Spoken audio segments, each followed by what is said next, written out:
अस्सलामु अलैकुम वरहमतुल्लाहि वबरकातुहु। अल्हम्दुलिल्लाहि रब्बिल आलमीन। अल्लाहुम्मा सल्लि अला मुहम्मद व अला आलि मुहम्मद। सीरतुन नबी सल्लल्लाहु अलैहि वसल्लम की क्लास नंबर 73 के साथ आज हम आपके साथ हाजिर हैं और अल्लाह ताला का शुक्र है कि अल्लाह ताला ने हमें इस नेक काम के अंदर जोड़ा हुआ है और आज समझ लीजिए इसकी 73rd नंबर क्लास है। और आज आप स्लाइड पे देख रहे होंगे, आज जिस मेन टॉपिक के ऊपर आज हम बात करेंगे वो है वफ़द नजरान। यानी नबी अलैहिस्सलाम के पास जो मुख्तलिफ़ डेलीगेशंस 9वें और 10वें साल में आ रहे थे, उनकी हम समझ लीजिए एक तफसील आपके साथ शेयर कर रहे हैं और उससे जो चीज़ें हमें सीखने की हैं वो भी आपको बता रहे हैं। तो आज उसमें एक अहम वफ़द नजरान का है जिसको हम आज आपके सामने बताएंगे कि उनका क्या मामला था। दरअसल इसमें सबसे पहले हम अगर इसके तारुफ़ के ऊपर जाएं कि नजरान क्या था, इनका वफ़द क्या था, इन सब चीज़ों के ऊपर जाते हुए नजरान के ऊपर सिर्फ देखते हैं। नजरान दरअसल यमन की साइड का एक समझ लीजिए सूबा था जो कि यमन की हुकूमतों के अंडर आता था और वहाँ के क्रिश्चियन जो ट्राइब्स थे वो ही इसको होल्ड करते थे।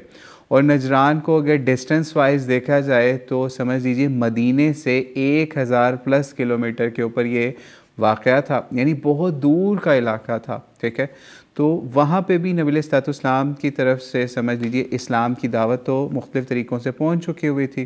तो इसलिए यहाँ पे ईसाइयों के यहाँ अगर देखा जाए तो यहाँ पे ऐसे ईसाई उस वक्त आबाद हो चुके थे या थे जिनका तसलीस का अक़ीदा था, यानी कि ट्रिनिटी के अंदर वो बिलीव करते थे। या कई ईसाई ऐसे भी थे जो कि हज़रत ईसा अलैहिस्सलाम को खुदा तक माना करते थे या खुदा का बेटा माना करते थे। तो इसलिए ये इलाके जो हैं यहाँ पे नबी अलैहिस्सलाम ने अपना ख़त भी भेजा, जिसके बारे में बताया जाता है कि ख़त भी भेजा। तो उस ख़त से ही समझ लीजिए अभी हम आपके सामने उस ख़त को भी पेश करते हैं। नबी अलैहिस्सलाम ने क्या ख़त इन लोगों को लिख के भेजा हुआ था, उस ख़त के ऊपर ये एग्जैक्ट नहीं पता चलता कि ये हिजरत के कौन से साल में भेजा गया था, जिसके जवाब समझ लीजिए जो जवाब 9 या 10 हिजरी के अंदर आ रहा है। बताया जाता है कुछ हिस्टोरियंस के मुताबिक ये 9 हिजरी का वाक़या है, कुछ के मुताबिक 10 हिजरी का वाक़या है।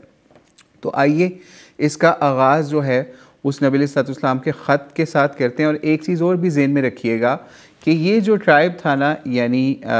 जिसका नाम है नजरान का इलाका था, ट्राइब नहीं सॉरी, ये नजरान का जो इलाका था, इसके बारे में एक और भी चीज़ ज़हन नशीन कर लें कि हमें रवायतों के अंदर या मुस्नद अहमद के अंदर ये बात भी मिल जाती है कि नबी अलैहिस्सलाम से मंसूब ये कौल भी मिलता है कि आपने ये फरमाया था कि नजरान और उसके अलावा एक और कबीला है बनु तग़लिब, ये जो हैं ये अरब के शरीर तरीन कबीलों में से या बुरे तरीन कबीलों में से एक है। ठीक है, तो इसलिए इन दोनों कबीलों के हवाले से अगर हम देखें तो नजरान भी उन्हीं कबीलों में या उन्हीं इलाकों में था जहाँ पे शर और समझ लीजिए मामलात ख़राबी की तरफ बहुत ज़्यादा थे। तो नबी अलैहिस्सलाम ने इनको क्या ख़त लिखा, सबसे पहले हम उस ख़त के ऊपर चलते हैं। और आज की इस क्लास के अंदर जो हम मुख्तलिफ़ रेफरेंसेस यूज़ करेंगे सीरत के हवाले से, उसमें कुछ जो हैं वो ज़ादुल माद इब्न क़य्यिम की से होंगे, उसके अलावा बिदाया व नहाया से होंगे, जो इमाम इब्न कसीर की तारीख़ के हवाले से या सीरत के हवाले से भी उसमें मामलात मिलते हैं। और उसके अलावा उन्हीं की तफसीर की किताब यानी तफसीर इब्न कसीर, उससे भी हम ये चीज़ें देखेंगे। जैसे मिसाल के तौर पे जो ख़त है नबी अलैहिस्सलाम का जो उन्होंने नजरान के वहाँ के समझ लीजिए हाकिम को लिखा, जिसको अस्क़फ़ कहा जाता था, तो वो क्या ख़त था वो हम आपके सामने तफसीर इब्न कसीर से ही पढ़ने जा रहे हैं, जो आले इमरान की तफसीर के अंदर इमाम इब्न कसीर ने भी नोट किया है उस ख़त को। तो आइए पहले नबी अलैहिस्सलाम का वो ख़त देखते हैं जो आपने इस इलाके वालों को लिखा या फिर यहाँ के समझ लीजिए हाकिम अस्क़फ़ को लिखा। अस्क़फ़ उसको कहा जाता था। तो नबी अलैहिस्सलाम ने क्या क्या ख़त था, बिस्म यानी अल्लाह के नाम से किस तरीके से नबी अलैहिस्सलाम ने शुरू किया वो आप ज़रा अभी नोट कीजिएगा। बिस्मि इलाही इब्राहीम व इसहाक़ व याक़ूब मिन मुहम्मद नबी रसूलिल्लाहि इला अस्क़फ़ नजरान व अहल नजरान अस्लिम अंतुम फ़इन्नी अहमदु इलैकुम इलाही इब्राहीम व इसहाक़ व याक़ूब अम्मा बाद फ़इन्नी अदऊकुम इला इबादतिल्लाहि व मिन इबादतिल इबादी व अदऊकुम इला वलायतिल्लाहि मिन वलायतिल इबादी फ़इन अबीतुम फ़ल जिज़्या फ़इन अभी तुम फ़क़द अज़नतुकुम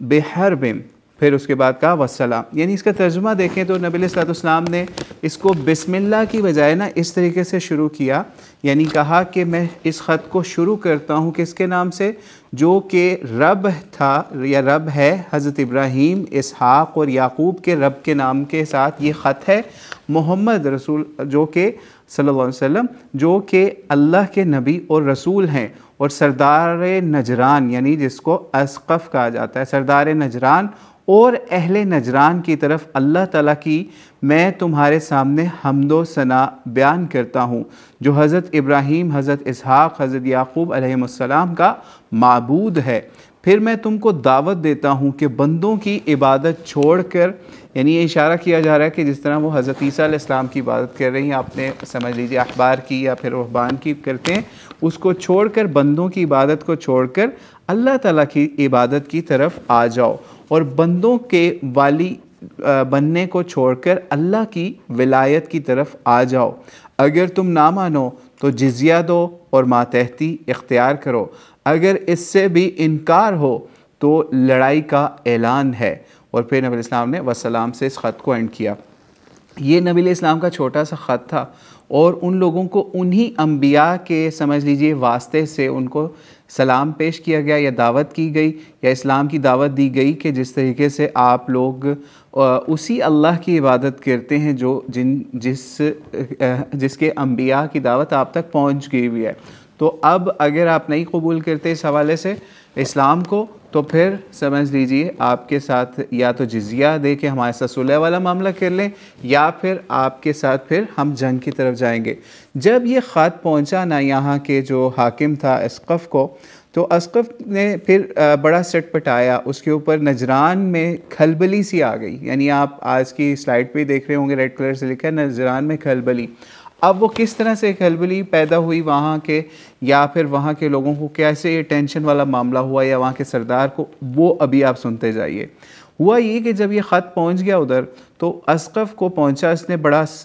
टेंशन में आ गया वो इसको देख के, और थरथराने लगा। ठीक है, इमाम इब्न कसीर लिखते हैं कि वो ऐसे थरथराने से लगा, और उसने फिर झट से शुरहबील बिन वदाह को बुलाया। यानी एक बहुत उसका ख़ास मुशीर था, वज़ीर था, जो कि जिसका ताल्लुक़ कबीला हमदान से भी रह चुका हुआ था। उसको उसने फ़ौरी बुलाया कि मैं इससे मशवरा करूं। ठीक है, ज़ाहिरी बात है जो भी हाकिम होता है, बादशाह होता है, बड़ा होता है, उसने आगे मशवरे करने होते हैं लोगों से, फिर फ़ैसला करता है। जब उसने इसको बुला लिया ना शुरहबील को, तो इससे मशवरा किया उसने कि ये ख़त आ गया। ठीक है, तो ये समझ लीजिए कोई भी बड़ा काम होता था ना, इस बंदे से वो मशवरा करता था। तो इसको जब ख़त दिया, इसने ख़त पढ़ लिया, तो फिर उसने पूछा हाँ जी आप बताएं आपका क्या ख्याल है। तो शुरहबील ने इसको कहा, समझ लीजिए बड़ा इल्म वाला बंदा था, बादशाह को भी इसका, उसने कहा कि आपको भी इसका खूब इल्म है और हमें भी है कि हम हज़रत इस्माईल अलैहिस्सलाम की औलाद में से अल्लाह ताला ने एक नबी के आने का वादा किया हुआ है। ठीक है, और ये अजब नहीं, यानी हो सकता है ये वही नबी हों, और अमर नबूवत में मैं क्या राय दे सकता हूँ। ठीक है, यानी जब इसने उस बादशाह की शक्ल या हाकिम को देखा ना अस्क़फ़ को कि ये तो मुझे गुस्से से देख रहा है, तो उसने आगे से फिर बात को चेंज किया कि मैं किस तरीके से अमर नबूवत के अंदर कोई राय दे सकता हूँ। अगर आपके कोई सल्तनत के हवाले से, कोई रियासत के हवाले से मामलात हैं, तो आप मुझसे उस हवाले से फिर बात करें। बहरहाल जब ये इसने मुझसे मशवरा कर लिया, समझ लीजिए अस्क़फ़ ने फिर इसको अलग बैठा दिया। ठीक है, फिर उसने अपना एक और मुशीर इस हवाले से बुला लिया जिसका नाम अब्दुल्ला था। अब्दुल्ला बिन शुरहबील जो है ना, उसको भी बुलाया। ये भी बड़ा समझ लीजिए करीबी था, और ये समझ लीजिए भी एक बड़े कबीले से ताल्लुक़ रखता था नजरान के। इसको भी ख़त दिया। इसने भी वही बात की जो शुरहबील ने पहले कही थी कि इस तरीके से नबूवत आनी थी आले इस्माइल में से, हज़रत इस्माइल की औलाद में से,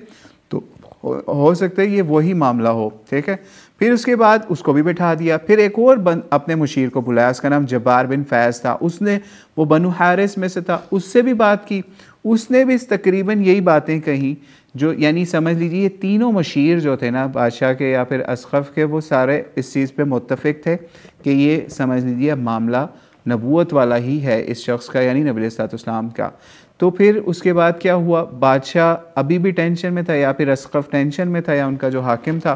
उसने फिर मुत्तफ़िक़ा राय के साथ एक और काम किया। यहाँ पे इनके इलाके के अंदर एक मामला था, क्योंकि साइडों पे पहाड़ थे और एक वादी के अंदर, ये नजरान की एक वादी के अंदर बहुत बड़ा समझ लीजिए अहले नजरान आबाद थे। यानी अगर हम देखें तो समझ लीजिए हिस्टोरियंस ने लिखा है तकरीबन 73 गांव थे इसके अंदर, 73 देहात गांव वगैरह थे। उसके अलावा जो इनके तलवारबाज थे या फ़ौज थी वो 1,20,000 बताया जाता है जो इनकी तलवारबाज लोग हुआ करते थे। और इनके लिए फिर ये मामला हुआ कि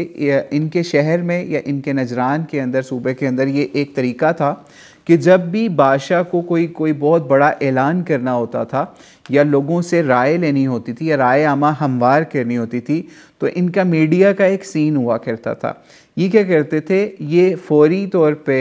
गिरजों के अंदर ऑर्डर्स कर देते थे और जगह जगह शहर के या इलाके के बड़े जगहों पे आग जला दिया करते थे, ताकि लोग एक ख़ास मैदान में, ख़ास वादी के अंदर सब लोग अपने घरों से निकल कर आके जमा हो जाएं। तो यही हुआ। फिर इन्होंने नाकूस बजाए, यानी सायरन टाइप, या फिर समझ लीजिए गिरजों के अंदर झंडे भी बुलंद कर दिए और घंटियां भी बजानी शुरू कर दी। जब आग जलाने के बाद जब सब लोग इस वादी के अंदर, इलाके के अंदर इकट्ठे हो गए ना, तो समझ लीजिए ये वादी भी बताया जाता है जहाँ पे बंदे इकट्ठे किए, उसके बारे में ये भी बताया जाता है हिस्टोरियंस की तरफ से कि इसका जो मोहल्ले वक़ू या फिर इसका एरिया था, ये इतना बड़ा था कि अगर तेज़ घुड़सवार को सुबह भगाया जाए तो वो पूरा दिन लगा दे उसको क्रॉस करने में। तो आप इससे अंदाज़ा लगा सकते हैं कितनी हज़ारों लाखों के मजमे के लिए वो जगह थी या फिर वो इलाका था जहाँ पे अहले नजरान रहा करते थे। खैर, यहाँ जब सब लोग जमा हो गए तो फिर समझ लीजिए यहाँ पे सब लोग आए। फिर उसने असक़फ़ ने फिर नबी अलैहिस्सलाम का वो जो ख़त मुबारक था उसको पढ़ के सुनाया और फिर उन्होंने यही पूछा, उसने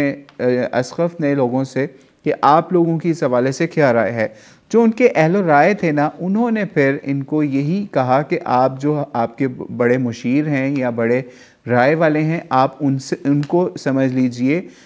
एक डेलीगेशन उनका बनाएं और उनको भेजें नबी अलैहिस्सलाम के पास, या जो शख्स अब मोहम्मद हैं सल्लल्लाहु अलैहि वसल्लम, वो नबूवत का दावा कर रहे हैं और आपको बैत करने के लिए कह रहे हैं या इस्लाम कबूल करने के, तो आप उनके पास ना अपना वफ़द भेजें, ठीक है। और उस वफ़द के लिए जो 3 नाम लोगों ने दिए वो वही थे, समझ लीजिए शुरहबील बिन वदा का नाम था, ठीक है, अब्दुल्ला बिन शुरहबील का था और जब्बार बिन फैज़ हारसी का था, ठीक है। ये कहा कि इनको ही भेजो, तो फिर ये कोई बड़ी पुख्ता ख़बर वहाँ से लेके आए। अब ये तो यहाँ पे अभी वफ़द तैयार हो रहा था, 3 नाम बड़े ये भी आ गए थे, इसके अलावा भी बड़े बड़े सरदारों के नाम आए सामने। तकरीबन 24 सरदारों को इन्होंने इकट्ठा किया, यानी 24 बड़े बड़े अहले नजरान के सरदार थे और टोटल बताया जाता है 60 लोगों का ये डेलीगेशन तैयार हुआ। 60 लोगों का ये डेलीगेशन तैयार हुआ, फुल इन्होंने प्रिपरेशन की और बताया जाता है कि इनके अंदर इनके बड़े बड़े समझ लीजिए राहिब या समझ लीजिए जो इनके उलमा थे, नजरान के, ईसाइयों के, क्रिश्चियनिटी के, नसारा के, वो सब सरदारों के साथ साथ वो भी उलमा भी इनके गए ताकि हम वहाँ जाके बहस मुबाहिसा भी करें और अगर हमें मुबाहला तक जाना पड़ा या फिर हमें उनको बड़े चैलेंज नबी इस्लाम को देने पड़े तो हम उस लेवल पे भी जाएंगे। तो ये फिर मामला हुआ। फिर जब ये तैयारी करके नबी इस्लाम से मुलाकात करने के लिए चल पड़ते हैं नजरान से मदीना की तरफ। जब ये काफ़िला मदीने के अंदर आता है, यानी ये काफ़िला तैयार हो गया, अब ये काफ़िला मदीने की तरफ एंट्री कर रहा है। जब ये मदीने में आ जाते हैं तो इन्होंने आते साथ ही अहले नजरान का जो काफ़िला था उन्होंने एक काम किया कि क्योंकि बहुत दूर का सफ़र था, 1000+ किलोमीटर या माइल्स का सफ़र करने के बाद जब ये मदीने में पहुँचते हैं तो ज़ाहिर बात है कपड़े इनके मैले कुचैले हो गए। इन्होंने क्या किया, नॉर्मल कपड़ों को चेंज करके बड़े स्पेशल किस्म के, बड़े उम्दा किस्म के रेशमी और समझ लीजिए गोल्ड धारियों वाले लिबास पहने इन्होंने। बहुत महंगे तरीन लिबास पहने जो कि इनके इलाकों के बड़े मशहूर भी होते थे। और समझ लीजिए क्रिश्चियनिटी के अंदर जो इनके बड़े लोग होते थे वो भी इस तरह के रेशम के लिबास पहना करते, लंबे लंबे लिबास पहने इन्होंने, जिनको हुल्ले भी कहा जाता था। वो पहनने के अलावा इन्होंने गोल्ड रिंग्स जो है ना वो अपनी उंगलियों में पहन ली, बड़ी बड़ी सोने की अंगूठियाँ भी इन्होंने पहन ली कि हमने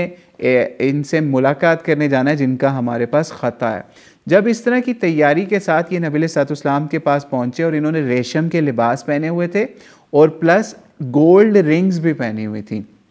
नबी अलैहिस्सलाम ने इनको देखा और इन लोगों ने नबी अलैहिस्सलाम को खुद से सलाम किया। तो नबी अलैहिस्सलाम ने इनके सलाम का जवाब नहीं दिया और इनसे मुँह फेर लिया। काफ़ी देर ये नबी अलैहिस्सलाम के पास बैठे रहे, लेकिन इन्होंने ना अपना तारुफ नहीं करवाया, ना ही नबी अलैहिस्सलाम इनकी तरफ देखना चाहते थे, ना इनसे बात करना चाहते थे। खैर नबी अलैहिस्सलाम वहाँ से उठ के चले गए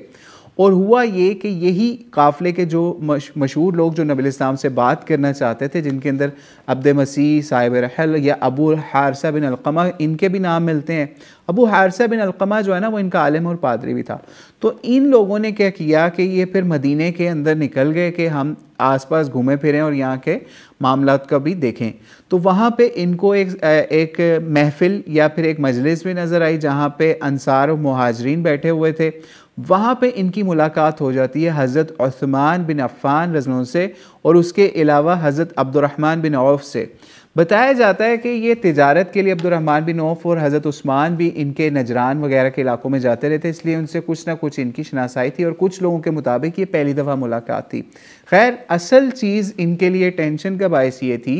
कि ये पूछें तो सही कि अल्लाह के नबी या मोहम्मद अलैहिस्सलाम हमसे बातचीत क्यों नहीं कर रहे। अब उन्हीं कपड़ों के अंदर ये बाहर निकल के जब दूसरी मजलिस के अंदर बैठे हैं और पूछा है कि हम इस तरीके से नजरान से आए हैं और हज़रत उस्मान और अब्दुर्रहमान बिन औफ़ आप बताएं कि ये हमें क्यों नहीं, नबी अलैहिस्सलाम ने या मोहम्मद ने सल्लल्लाहु अलैहि वसल्लम ने हमसे बात क्यों नहीं की, हमने सलाम भी किया, उन्होंने जवाब ही नहीं दिया।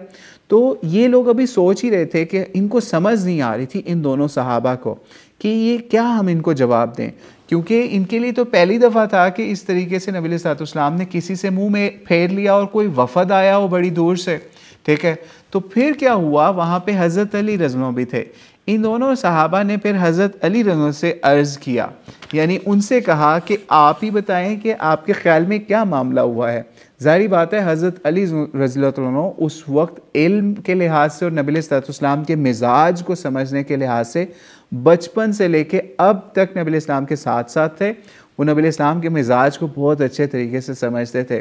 तो हज़रत अली रज़ियल्लाहु ने फिर उन लोगों को कहा कि तुम जो ये लिबास पहन के आए इस तरह ही मिलने गए थे। तो फिर उन्होंने कहा तुम लोग ऐसा करो, जिस लिबास में तुम अपने शहर से आए थे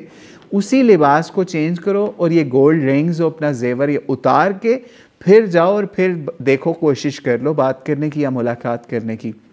उन्होंने हज़रत अली रज़ियल्लाहु की बात मानी और समझ गए कि हम इतनी दूर से हैं, ज़ाहिर बात है वो लिबास तो बदल के बात करने में, अगर ये आप समझिए इस चीज़ को भी कि उन लोगों ने भी हज़रत अली रज़ियल्लाहु की बात को कोई इतना हल्का नहीं लिया, क्योंकि उनकी बात में भी हिकमत थी, क्योंकि वो उनको पता था कि ये नबी अलैहिस्सलाम के घर वालों में से एक बड़ी करीबी बात मुझे इन्होंने सुझा बता दी है। फिर यही हुआ, उन्होंने खैर अपने कपड़े चेंज किए और नॉर्मल कपड़ों के अंदर नबी अलैहिस्सलाम से मिलने गए और जेवर उतार के। तो फिर इन्होंने सलाम किया और नबी अलैहिस्सलाम ने फिर इनको इनके सलाम का भी जवाब भी दिया और बातचीत शुरू कर दी। यहाँ पे रुक के ये चीज़ समझ लीजिए, हम पहले भी कई एपिसोड या क्लासेस के अंदर बता चुके कि मर्दों के लिए सोना पहनना भी शरीयत इस्लामिया के अंदर हराम है, मना है। प्लस रेशम का लिबास कोई बहुत कीमती हो या रेशमी लिबास हो वो भी पहनना मना है या हराम है। और नबी अलैहिस्सलाम को इस तरीके से किसी को इस तरह से मिलना भी पसंद नहीं था, ताकि अमली तौर पे भी उन तक एक दावत पहुंचाई जाए कि आप जो हैं वो एक नॉर्मल लिबास के अंदर मुलाकात करें, ताकि वहाँ पे जो लोग हैं उनसे भी कोई, समझ लीजिए उनके ऊपर भी कोई ऐसा रोब या दबदबा इन लोगों का ना पड़े कि वो एक नॉर्मल लिबास के अंदर नॉर्मल इंसानों की तरह मुलाकात करने आ रहे हैं, ना कि औरतों की तरह जेवर पहने हुए और रेशमी लिबास पहने हुए उन्होंने, ठीक है। तो इससे हमें भी समझने की ज़रूरत है, हम भी जब अपने लिबास लें, मर्द ख़ास तौर पे, तो उसमें रेशम ना इस्तेमाल हो, कोई बहुत एक्सपेंसिव कपड़े ना हो जो दूर से ही औरतों की तरह मुशाबत ना हो रही हो उनकी, ना रेशम हो उसमें, ना ही हम अपने हाथों में गोल्ड की कोई रिंग्स वगैरह पहने, चूँकि गोल्ड को पहनना शरीयत इस्लामिया में हराम है, मना है। बहरहाल ये नबी इस्लाम की एक अमली दावत थी ताकि उन तक भी इस्लाम का ये मामला भी पहुँचे कि इस्लाम कितना सादगी पसंद है और तकब्बुर को, चाहे वो लिबास में हो, चाहे वो समझ लीजिए आपके जेवरात के अंदर, उसको इस तरीके से मर्दों के लिए ख़ास तौर पे पसंद नहीं किया जाता।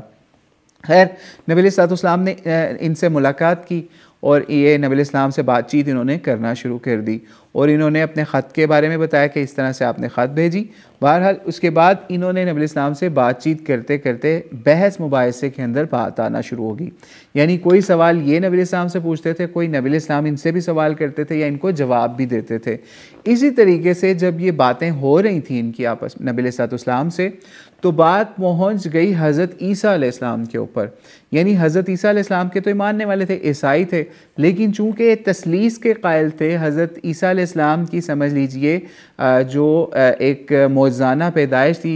हज़रत मरियम सलामुल्लाह अलैहा के यहाँ, उसको इन्होंने खुदा का बेटा कंसीडर किया हुआ था और ट्रिनिटी के कॉन्सेप्ट तक, उलूहियत के कॉन्सेप्ट तक ये लोग जा चुके थे।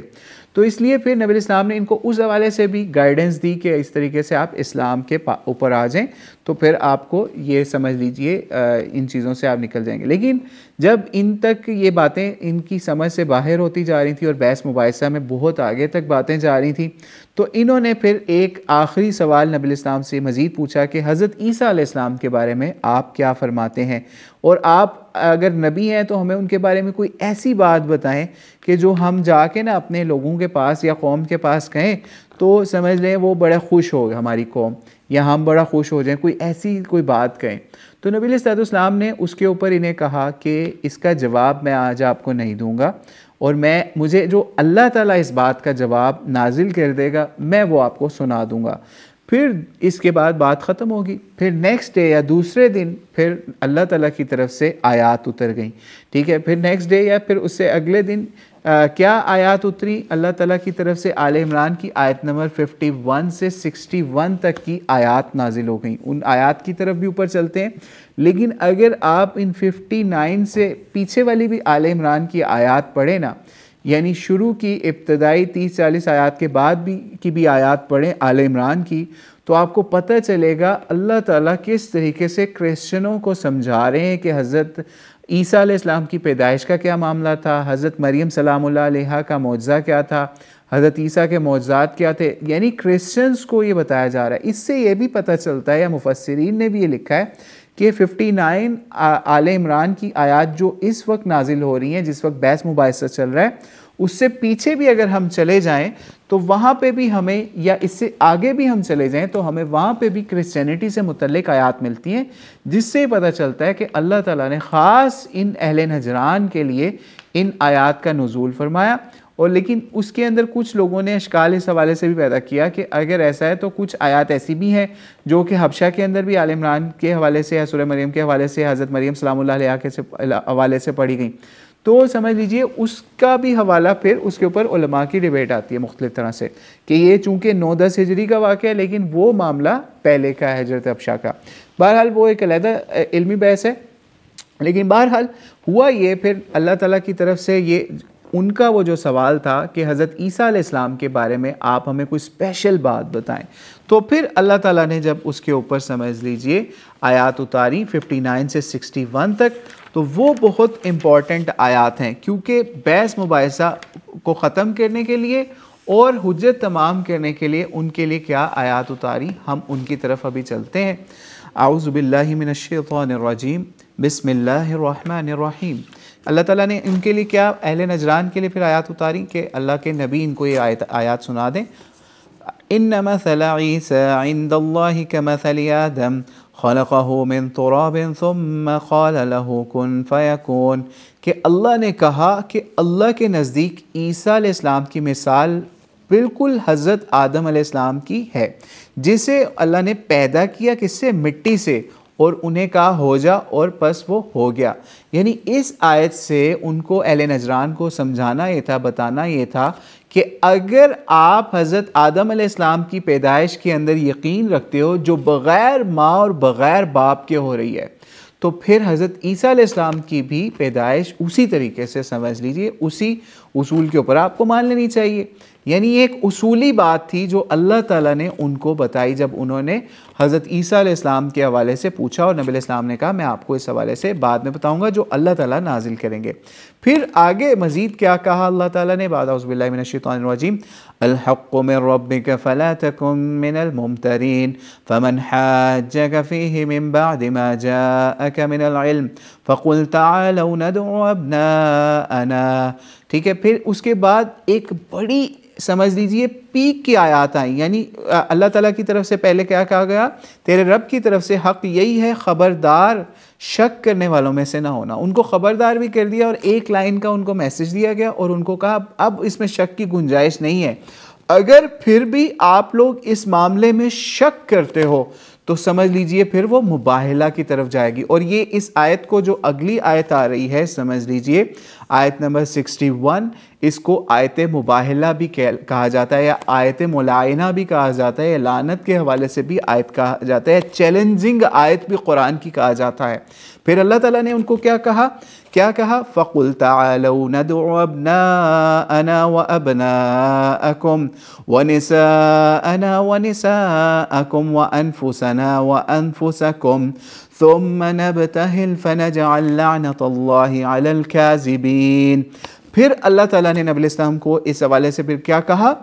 कि बस जो शख्स तेरे पास इस इल्म के आ जाने के बाद भी तुझसे इसमें झगड़ा करे, बहस मुबाहिसा करे, तो इनको कह दो कि आओ हम तुम अपने, यानी आप भी और हम भी, यानी नबी अलैहिस्सलाम भी अपने फ़र्जंदों को और हम तुम अपनी औरतों को, हम तुम ख़ास अपनी अपनी जानों को बुला लें, फिर हम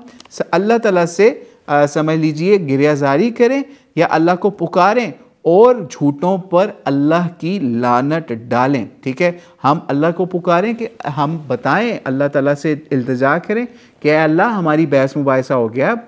अब हम तेरे पे फैसला छोड़ देते हैं कि आप बताओ कि अब इसका हल ये है कि एक के ऊपर अजाब आ जाए जो झूठा है। ठीक है, यानी ये सबसे फाइनल स्टेज थी उनके ऊपर हुज्जतें तमाम करने के बाद, अल्लाह ताला की आयतें सुनाने के बाद, और उनकी डिमांड जो उन्होंने की थी कि हमें हज़रत ईसा अलैहिस्सलाम के हवाले से कोई ख़ास बात बताएं,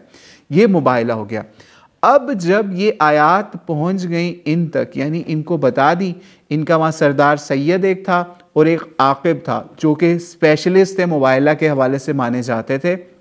इनके बड़े समझ लीजिए बड़ों में से थे, इस हवाले से उलमा में से भी थे। उनको जब ये बातें सुना दी ना, आयात भी सुना दी, तो उन्होंने फिर कहा हमें इस हवाले से मशवरा करने दें, हमें इस हवाले से मोहलत दे दें। ठीक है, सही बुखारी के अंदर भी 4380 के ऊपर इसका जिक्र मिलता है कि फिर इस तरीके से उन्होंने कहा कि हमें इस हवाले से मशवरा करने दें या हमें मोहलत दें। अच्छा, जब ये आयात नाजिल हो गई, दूसरी तरफ समझ लीजिए अल्लाह ताला की तरफ से ऑर्डर आ गया है कि आपने भी अपने बच्चों को, औरतों को ले आना है, और उन्होंने भी अपने बच्चों और औरतों को मैदान में ले आना है और अल्लाह ताला के सामने पुकारना है कि एक के ऊपर अजाब आ जाए या एक के ऊपर लानत या फटकार पड़ जाए अल्लाह ताला की। तो फिर बताया जाता है कि नबी अलैहिस्सलाम ने फिर इस मामले के लिए हज़रत फ़ातिमा सलामुल्लाह अलैहा, हज़रत हसन, हज़रत हुसैन और हज़रत अली, इन लोगों को नबी अलैहिस्सलाम ने तैयार कर लिया कि अब हम इस तरीके से मुबाहले के लिए चलेंगे क्योंकि अल्लाह ताला की तरफ से ऑर्डर आया। ठीक है, और इसमें एक चीज़ और कि अगर हम आगे चल के आपको बताएंगे भी कुछ रवायात जिसके अंदर इसका मज़ीद ज़िक्र आएगा कि वो जब ये मुबाहले वाली आयत आई तो इसको हज़रत अली की शान में या फिर समझ लीजिए हसन हुसैन या बीबी फ़ातिमा की शान में किस तरीके से बाद में भी सहाबा बयान किया करते थे जब लोगों को हज़रत अली से कुछ शिकायतें या मसले होते थे। ठीक है, तो ये फिर ये मामला हुआ। लेकिन जब इन्होंने, हमने आपको बताया सही बुखारी के अंदर 4380 नंबर रवायत के अंदर कि उन्होंने फिर इस हवाले से ये कहा कि सरदार जो थे ना, दो इनके आकिब और सैयद, इन्होंने रसूलुल्लाह सल्लल्लाहु अलैहि वसल्लम से मुबाइला करने के लिए था मामला इनका, लेकिन उन्होंने कहा, एक दूसरे से मशवरा किया, इस दौरान मोहलत भी ले ली नबी इस्लाम से, और कहा कि अगर हमने इनसे मुबाइला कर लिया ना, तो हम अगर ये वाकई अल्लाह के सच्चे नबी हुए तो समझ लें कि हम जो है ना, हम तो तबाह बर्बाद हो जाएंगे, हमारी नस्लें जो है ना वो भी नहीं रह सकेंगी। यानी 4380 सही बुखारी के अंदर ये आता है। यानी उनको इस लेवल तक का यकीन नबी इस्लाम के ऊपर हो गया था कि वो नबी हैं, लेकिन चूंकि उनकी अपनी रियासतें थी, उनकी अपने सरदारियाँ थी, वो यही डर में थे कि अगर हमने इनको नबी मान के इनकी बैत कर ली तो हमारे सब चीज़ें छूट जाएंगी, जो सरदारियाँ, हमारी जो ऐशो इशरत है, जो भी हमने क्रिश्चियनिटी की वजह से कैश करवा रहे हैं ना मामलात, तो हमारा तो वो सब चीज़ें ख़त्म हो जाएंगी। तो इसलिए बेहतर यही है कि हम इस मामले के अंदर इनसे सुलह वाला मामला कर लें। फिर इन्होंने सही बुखारी 4380 में आता है कि फिर इन दिनों ने नबी सल्लल्लाहु से कहा कि जो कुछ आप मांगें हम जिजिया देने के लिए तैयार हैं, और आप हमारे साथ कोई अमीन भेज दीजिए, जो आदमी हमारे साथ भेजें वो अमीन होना चाहिए, यानी ईमानतदार होना चाहिए, जो हमारी शराइत होंगी उसको पूरा करने के हवाले से।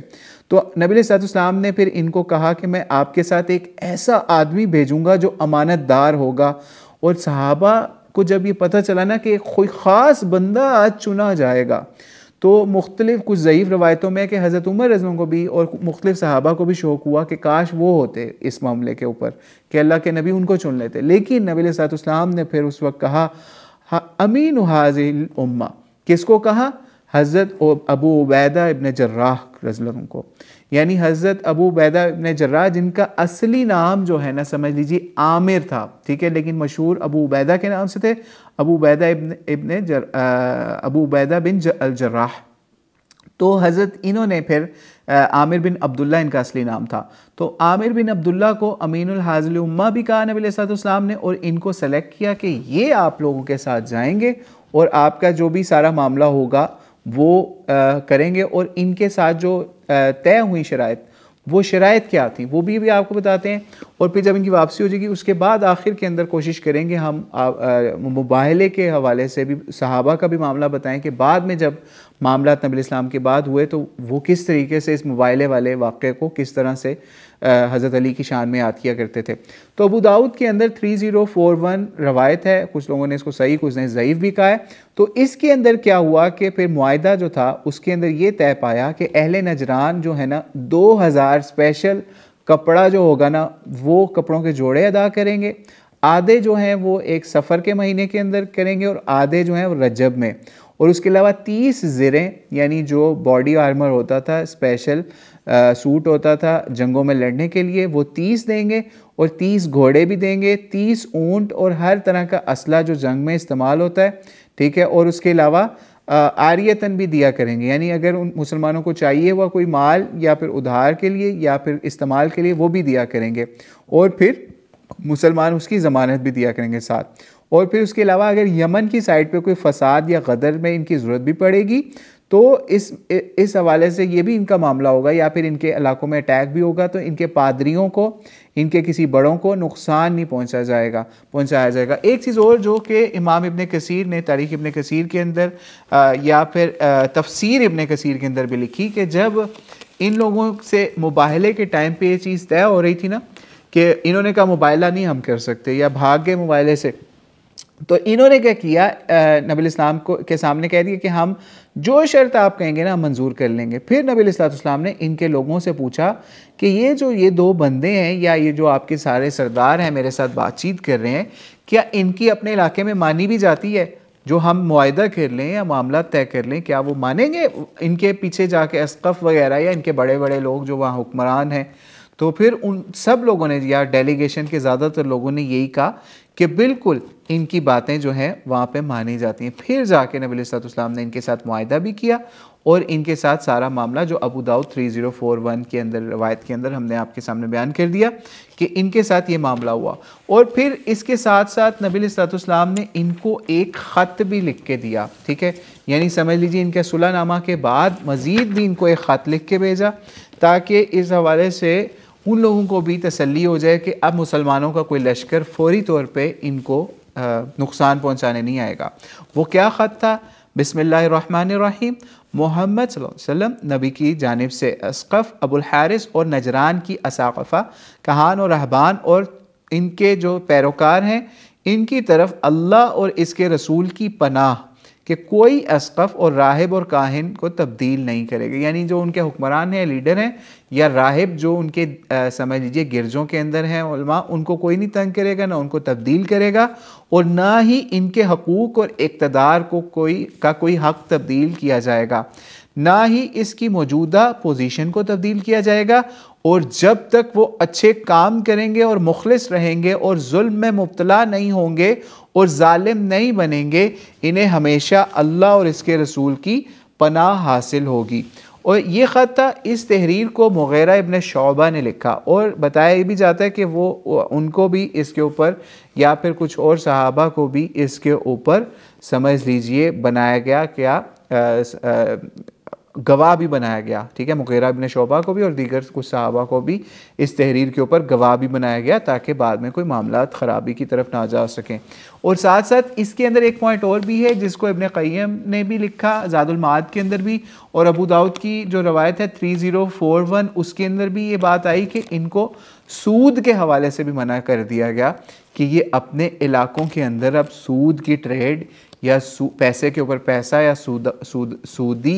मामलात जो हैं अपनी फाइनेंशियल ट्रांजैक्शन में, वो उनके ऊपर भी नबी सल्लल्लाहु अलैहि वसल्लम ने पाबंदी लगा दी। इससे भी हमें ये चीज़ पता चलती है कि अभी हालांकि हज विदा नहीं हुआ, क्योंकि कुछ लोग ये भी समझते हैं या ये भी कहते हैं कि जो अलविदाई हज था उस वक्त तक सूद के मामला जो हैं वो मुकम्मल चलते रहे। ऐसा नहीं था, बल्कि नबी सल्लल्लाहु अलैहि वसल्लम उन सब चीज़ों को आहिस्ता आहिस्ता ख़त्म कर रहे थे अरब माशरे के अंदर से। और ये समझ लीजिए अरब की एक ख़ास एंड के ऊपर जो नजरान की तरफ के कबाइल थे, उनमें से भी सूद को ख़त्म करना था इस ख़त के ज़रिए से, या फिर अमान नामा जो कि नबी इस्लाम ने नजरान के साक़फ़ा या अस्क़ा की तरफ या हुक्मरानों की तरफ लिखा। इसके बाद समझ लीजिए ये लोग अपने इलाकों के अंदर वापस चले गए। बाद में भी इनके साथ जो मामलात हुए समझ लीजिए उसमें एक मामला ये भी आता है, जब ये लोग वापस गए ना, तो इनके हवाले से ये भी मामला सामने आया कि जब ये वापस पहुँचे तो इनका जो एक सरदार था ना, जो वहाँ आलिम और पादरी बन के नबी इस्लाम से मुलाकात करने भी गया, जिसे अबू हारिसा बिन अलक़मा कहा जाता था, इसका एक भाई भी था जिसका नाम कैरज़ बिन अलक़मा था। इसके साथ क्या हुआ, कैरज़ बिन अलक़मा के साथ का ये मामला ये हुआ कि जब ये लोग वापस आए तो वहाँ पे किसी का कोई खच्चर वगैरह या घोड़ा फिसला है, तो समझ लीजिए अबू हारिसा का खच्चर फिसला, तो कैरज़ जो इसका भाई था या जो भी था, उसने आगे से कहा बहुत दूर वाला आदमी मनूस है, यानी नबी सल्लल्लाहु अलैहि वसल्लम के बारे में इसने गलत किस्म के अल्फाज यूज़ किए। ठीक है, अबू हारिसा ने फिर उसको जवाब दिया। अबू हारिसा जो इनका समझ लीजिए बड़ा पादरी था, जो उसका भाई भी था, उसने उसको कहा कि ऐसी बात नहीं है कि वो समझ लो कि अल्लाह के नबी हैं, जिसका समझ लो हम मुंतज़िर थे, लगता वो यही है कि वो अल्लाह के नबी हैं। ठीक है, बिदाया व नहाया जिल्द पंजुम के अंदर ये अल्फाज मिलते हैं, ये मामला मिलता है। तो ये जब उसने ये बात सुनी ना कर्ज़ ने, यानी कर्ज़ जो इसका अबू हारिसा बिन अलक़मा का भाई था, उसने जब ये बात सुनी कि ये नबी सल्लल्लाहु अलैहि वसल्लम के बारे में या मोहम्मद अलैहिस्सलाम के बारे में एक लफ्ज़ नहीं सुन रहा, मैं उनके बारे में गलत बदकलामी कर रहा हूँ। जैसे आपको पता है ना, आज भी हमारे यहाँ होता है कि आप सवारी से उतर या चढ़ रहे होते हैं और कोई काम गलत हो जाए तो जो भी सामने हम कहते हैं वो तू तो मनूस है। तो इस किस्म की उसने बातें नबी इस्लाम के बारे में नेगेटिव तरीके से बोली, क्योंकि उसी सफ़र के हवाले से ये मामला चल रहा था इस वक्त। तो फिर उसने ये बात ना दिल में बिठा ली कि ये बंदा मेरा भाई जो पादरी है बड़ा यहाँ का, ये इस्लाम क्यों नहीं कबूल कर रहा। तो फिर उसको भी ये चीज़ पता चल गई, उसने पूछी भी इससे कि ये क्या मामला है, फिर आपने इनको माना क्यों नहीं। तो फिर इसने उसको बताया भी कि जनाब इस तरीके से हमारे तो मामलात इस तरीके से चल रहे हैं, हमारे बहुत सारे मामलात हैं, हमें बहुत प्रोटोकॉल है यहाँ पे क्रिश्चियनिटी के अंदर, इस तरह के मामलात हैं, तो हम कैसे इस मामले की तरफ चले जाएं। तो पता है चला फिर बाद में अबू हारिसा को जो भाई था ना, जिसका नाम कैरज़ था, कैरज़ बिन अलक़मा, तो फिर उसने बताया जाता है बाद में नबी इस्लाम के पास मदीना पहुँच के इस्लाम भी कबूल कर लिया। और भी बताया जाता है काफ़ी लोगों ने बाद में आहिस्ता आहिस्ता यहाँ इन इलाकों से नबी इस्लाम की खिदमत में जाके इस्लाम भी कबूल किया। लेकिन बहरहाल बड़ी तादाद में इनकी कन्वर्जन जो है फ़ौरी तौर पे नहीं हो सकी, और इनसे जिजिया के ऊपर, जो हम जिसकी डिटेल पहले बता चुके, उसके ऊपर ही मामला चलते रहे, और ताकि इनसे जिजिया भी लिया जाए और इनकी तरफ से कोई जंग का ख़तरा भी ना रहे। तो इस तरीके से नबी अलैहिस्सलाम ने नजरान के मामलात को भी इस तरीके से कंट्रोल कर लिया। अब हम आज के आखिरी पार्ट की तरफ चलते हैं, बल्कि आज की क्लोजिंग करते हैं इस हवाले से कि ये जो मामला था ना, जो मुबाहले वाले मामला था, ये मुबाहले का मामला आज के लोगों के लिए समझने के लिए भी है कि हमें इससे ये नहीं करना कि हम भी ये काम करना शुरू कर दें कि हम किसी क्रिश्चियन से या किसी मुसलमान से, किसी भी नॉन मुस्लिम से, ज्यू से, क्रिश्चियन से, जिससे भी डिबेट करें या बहस करें, तो हम उसको एक ख़ास लेवल पे जाके हम आपस से बाहर हों और हम कहें जी आओ मुबाहला कर लेते हैं। ये हर किसी का काम नहीं है। हालांकि सहाबा में, ताबीन में, बाद के लोगों के अंदर बड़े बड़े इल्म वाले ये काम जो हैं वो ऑफ़र करते रहे लोगों को, मुबाहले की भी और बहस मुबाहसे की भी, उन चीज़ों की भी। लेकिन अगर हम आज अपने इल्म को देखें, अपने मामलात को देखें, तो हमें इस हवाले से बहुत एहतियात की ज़रूरत है, और ख़ास तौर पे मुसलमानों को आपस में मुबाहले के चैलेंज नहीं देने चाहिए कि आपस में एक दूसरे को कहें जी तुम हक़ पे हो या मैं हक़ पे हूँ, तो आओ इस पे मुबाहला कर लेते हैं। क्योंकि हम आज के दौर में देखते हैं कुछ लोग ये काम कर रहे हैं। कुछ कहते हैं जी आग जला दो, हम उसमें कूदते हैं दोनों मिलके, जो बच गया वो हक़ वाला हो गया। तो ऐसी बात नहीं है। हक़ हमारे पास कुरान और सुन्नत की शक्ल में मौजूद है। अगर आपका किसी से डिफरेंस ऑफ ओपिनियन है, ख़ास तौर पे मुसलमानों के अंदर, तो उसको डिफरेंस ऑफ ओपिनियन तक रहने दें, उसको लड़ाई झगड़े या मुबाहले तक उस बात को पहुंचने ना दें, ठीक है, ताकि अल्लाह ताला क़यामत वाले दिन फ़ैसला कर देंगे कि कौन हक़ पे था, कौन बातिल पे था, या दोनों ही हक़ पे थे, यानी अगर मुसलमान ही आपस में मुबाहला कर रहे हैं, ठीक है। तो इसलिए इस हवाले से भी आप बहुत एहतियात करें। और सही मुस्लिम की एक रवायत हम आज आपके सामने पढ़ के इस बात को ख़त्म करते हैं। 6220 सही मुस्लिम की रवायत है, इंटरनेशनल नंबर के मुताबिक 2401। इस मामला ये हुआ कि नबी अलैहिस्सलाम जब दुनिया से चले गए, तो उसके बाद भी ये मुबाहला या हज़रत अली से रिलेटेड मामलात जो हैं कुछ लोगों के यहाँ आड़े आते थे। जैसे मिसाल के तौर पे आपको पता है कि हज़रत अली रज़ियल्लाहु और हज़रत मुआविया रज़ियल्लाहु की जंगें हुई आपस के अंदर कुछ मामलात की वजह से, हज़रत उस्मान की शहादत के बाद उनके क़िसास के हवाले से। तो उस वक्त ये लेवल आ गया था कि एक दूसरे को बुरा भला भी कहा जाता था, ठीक है। तो उसमें इस रवायत के अंदर 6220 में जब हम जाएँ, तो वहाँ पे एक सहाबी को या फिर एक शख्स को जिनका नाम साद इब्न अबी वक़ास है, बहुत जलीलुल क़दर सहाबा में से हैं। साद बिन अबी वक़ास को इन्होंने कहा हज़रत मुआविया ने कि आपको क्या चीज़ रोकती है कि आप हज़रत अली को या अबू तुराब को या हज़रत अली को बुरा क्यों नहीं कहते या सब क्यों नहीं करते।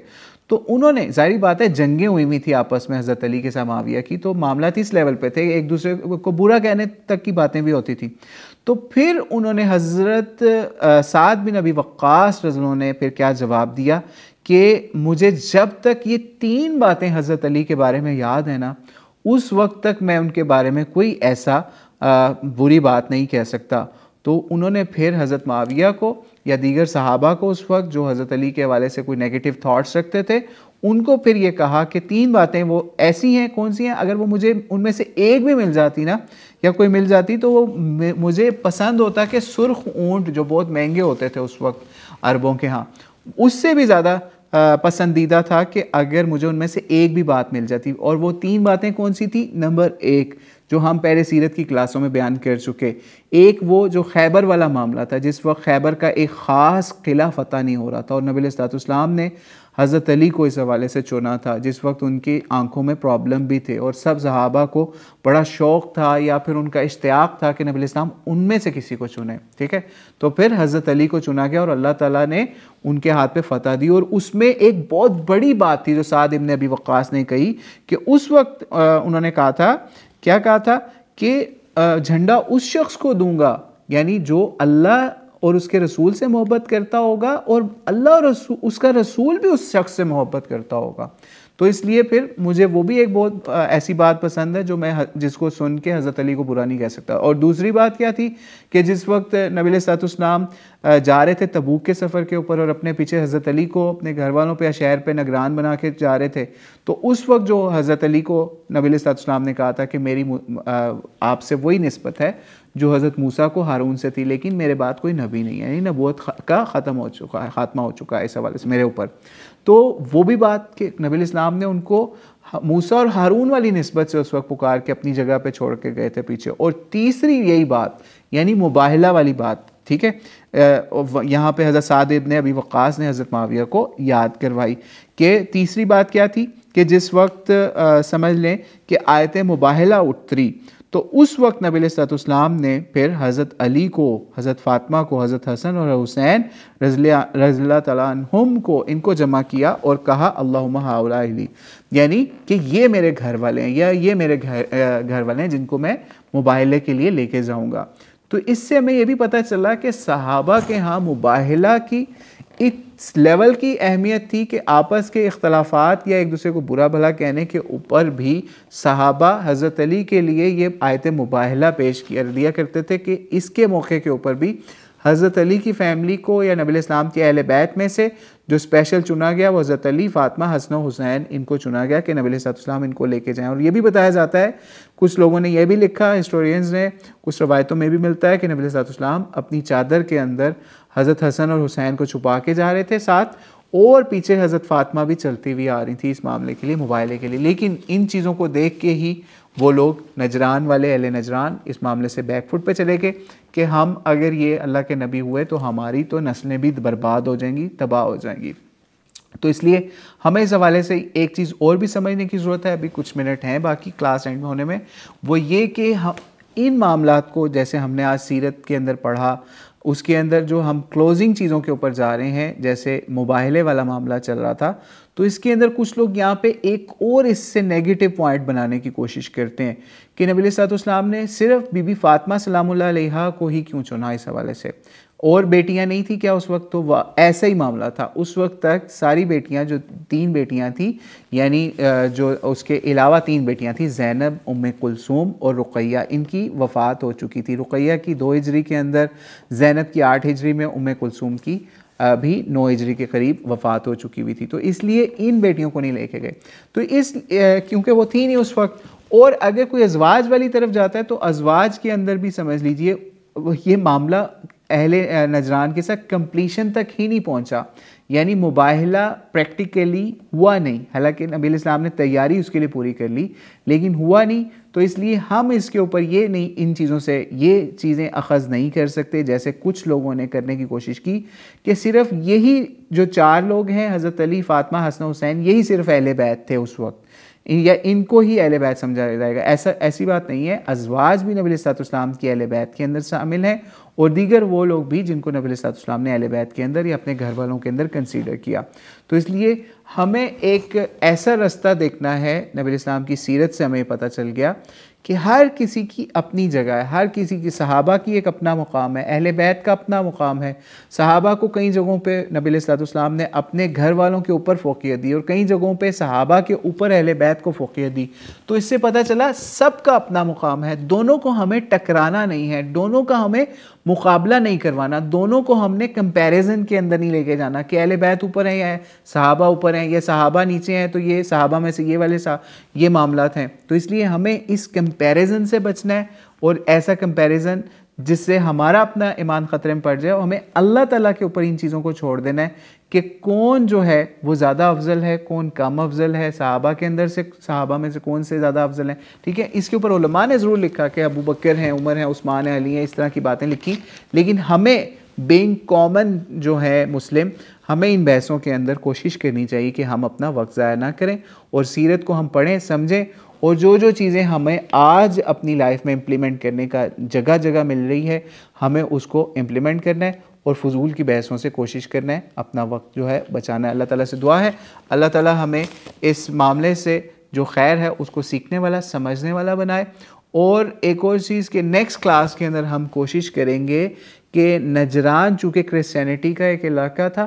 तो उसके उधर के हवाले से एक अहम वाक़या भी है जो हमारे पास अगर वक्त होता तो शायद हम आज ही वो बयान कर देते, जो सही मुस्लिम के अंदर या और किताबों के अंदर मिलता है, जो नबी इस्लाम ने इस इलाके वालों का एक वाक़या भी मुसलमानों को समझाया, सुनाया। वो इंशाल्लाह हम अगली क्लास में कोशिश करेंगे उसको कवर करें। काफ़ी लंबा वाक़या है, जो नजरान या यमन के इलाके के अंदर ही एक बादशाह का और जादूगर वाला मामला है, इंशाल्लाह कोशिश करेंगे उसको भी इससे रिलेट करके आपको समझाएं, बताएं कि नबी सल्लल्लाहु ने अगर पुरानी उम्मतों के कुछ वाक़यात या नजरान या यमन के क्रिश्चियन लोगों के भी कुछ वाक़यात बताए तो उसके अंदर हमारे लिए क्या क्या सबक है। तो कोशिश कीजिएगा नेक्स्ट क्लास में ज़रूर आइएगा। तो अल्लाह ताला से दुआ है अल्लाह ताला हमारी इस छोटी सी कोशिश को कबूल करे और हमें सीरत को समझने, पढ़ने और इसको आगे लोगों तक पहुंचाने की तौफीक अता फरमाए। वल्लाहु आलम बिस्सवाब। अस्सलाम वालेकुम रहमतुल्लाहि व बरकातहू। अगर किसी का कोई क्वेश्चन है तो पूछ ले, अदरवाइज़ क्लास एंड हो रही है।